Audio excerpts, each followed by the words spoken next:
Okay, so there's been just a whole bunch of you that have had some problems with working on this particular final project. So I wanted to go in and work this through for you and do a quick thing to show you how this should be worked on. Now, first of all, you're going to use that template that you created in the science project. So call out Einstein, and remember you had created an AIT file, which is the template for the 3-panel brochure. So you don't have to start that from scratch. Once you've opened that up, you're going to create a new file from that. So simply open it up, and it's going to come up as untitled, and you'll be able to save that with the new file name whenever you're ready to. I put in the template. You do have to put in a second layer right away, because the only thing you're going to end up with to begin with is the guides layer. And once you have that, even though you try to place your template in, you're not going to be able to do anything until you put in another layer. Then you can add as a template. Remember, you go to File, Place, and find the layer that you're going to put in, and remember to click that it is a template. That way you have it grayed out. You'll be able to adjust the opacity on it if you need to, and then you will have that locked layer. Once you place that in, you are going to have to unlock it, go into it, and resize it, because it's going to come up too small. You'll have to drag, hold down your Shift key to keep your proportions correct, and click and drag to reposition it and make it the right size. It's going to come in, and it's going to fit really tiny in here. So you're going to have to enlarge it and make it fit about like so. Somewhere similar. It doesn't have to be exact. Remember, this is a nice sketch that somebody did, and it's not the end-all definitive of what that zoo looks like, so don't worry about it, just get it approximate. Then lock that layer again, and you're going to be working on your second layer. You can have multiple layers. Remember, you can put in as many layers as you need, as many layers as you want, so that you can keep track of what you're doing. I would say that the first thing that you might want to put in, because it's pretty obvious and fairly easy, is to draw in your train tracks. And to do that, you might want to use either your pen tool or your pencil tool. I kind of like the curvature pen tool. And just start anywhere on the track. And remember, if you click, you have to click to set, and then you can drag, click and drag to start putting in curves and get this to bend.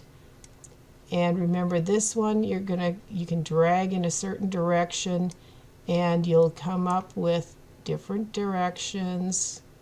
Just put it in where, put things down where you need to.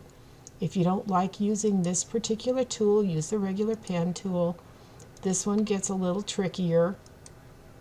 Sometimes it works really well, sometimes it doesn't. But use whichever pen tool you prefer, or the pencil.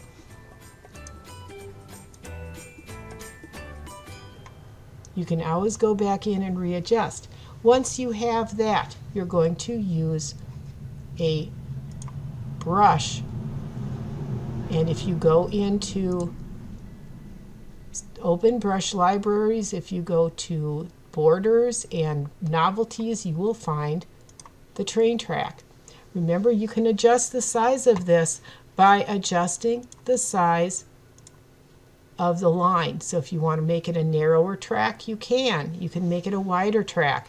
You can adjust the positions of the path by clicking and drag. Oh, I've got to click on directly on an anchor point, and I can then make adjustments to it very easily just by clicking and dragging.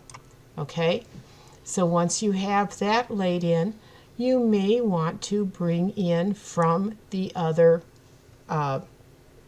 from the Scheme Lodge, you might want to bring in things like the symbol for the tree. So if I open that up,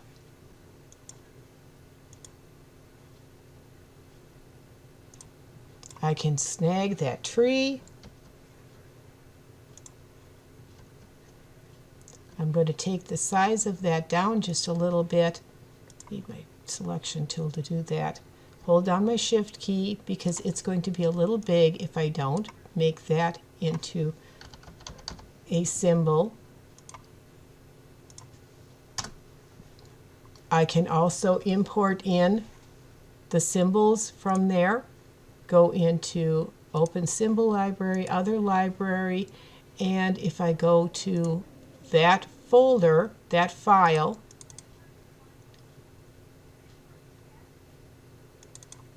I can import all those map symbols.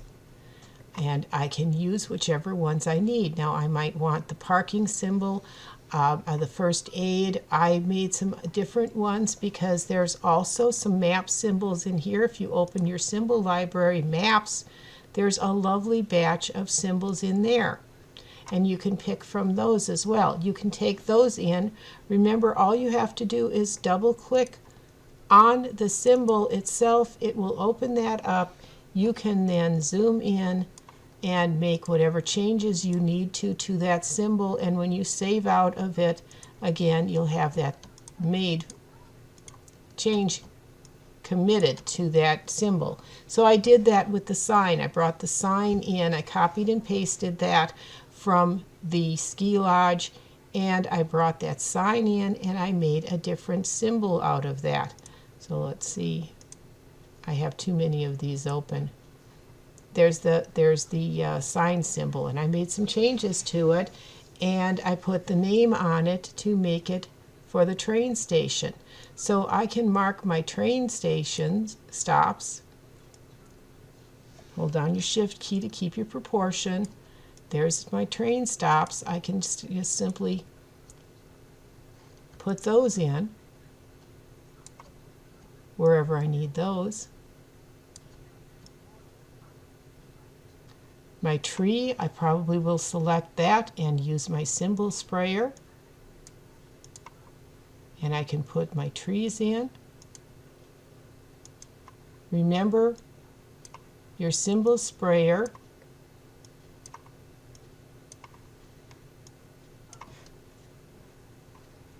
You can then go in and you can make adjustments using your symbol shifter.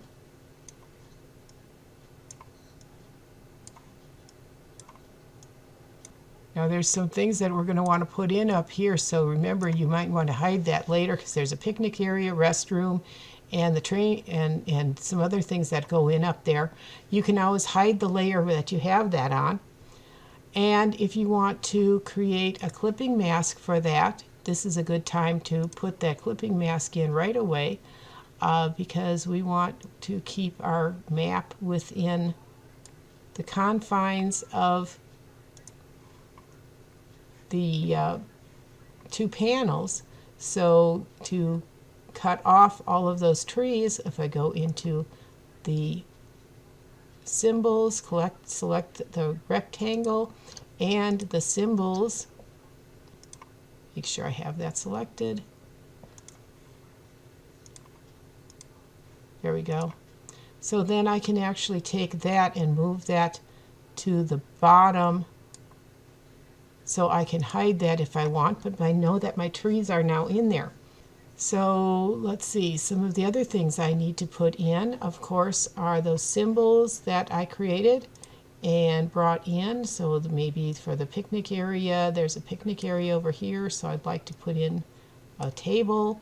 There are snack foods. I made a nice little thing for a restaurant to put in for my snacks. And I can just fill that wherever I need. There's snacks over here, and I may want to resize those. I may have made them too big, too small. You can make a symbol for your gifts. First aid, we would want to bring in the medical symbol for that. I take that down a little more. What else have we got? Restrooms.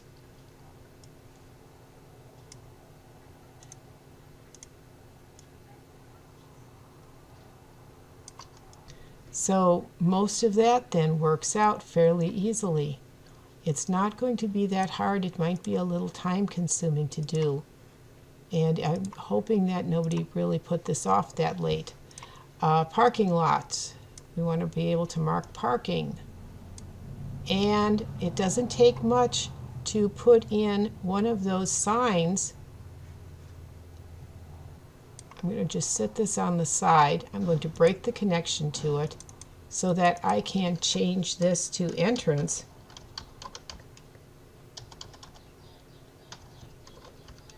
If I could spell.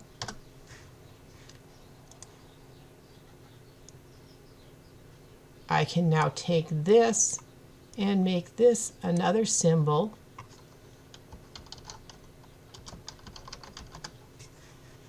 Delete the original one and bring this in and mark the main gate.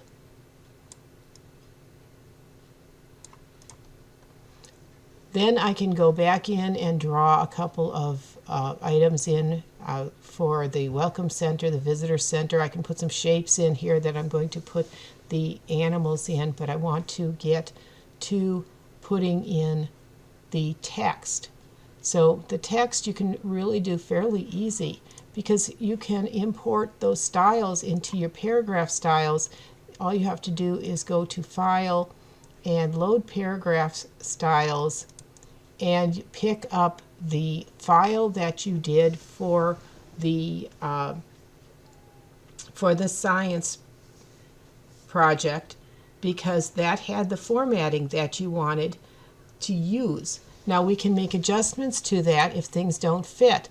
So body copy for this, I opened up my Word document and the panel gets this little thing that says meet me at the zoo. So I can take that, copy that, Control C to copy, and I'll just put in a text box. You don't want to just float text in there as point text. You want to actually draw the text box in so you have some control over it. Meet us at the zoo. I made a couple of changes to my headings because it's very easy to do that. And put in my body copy, and here I can get the rest of that and make that body copy there. So I've got my text formatted. Remember to change the way that the text is formatted. All you have to do is double click to open the dialog box, and you'll be able to make those changes in here to your basic characters and things like that. So make your changes in there. And here I have to go back and change this all back to body copy and select just my meet us at the zoo text to turn that into a heading. Okay?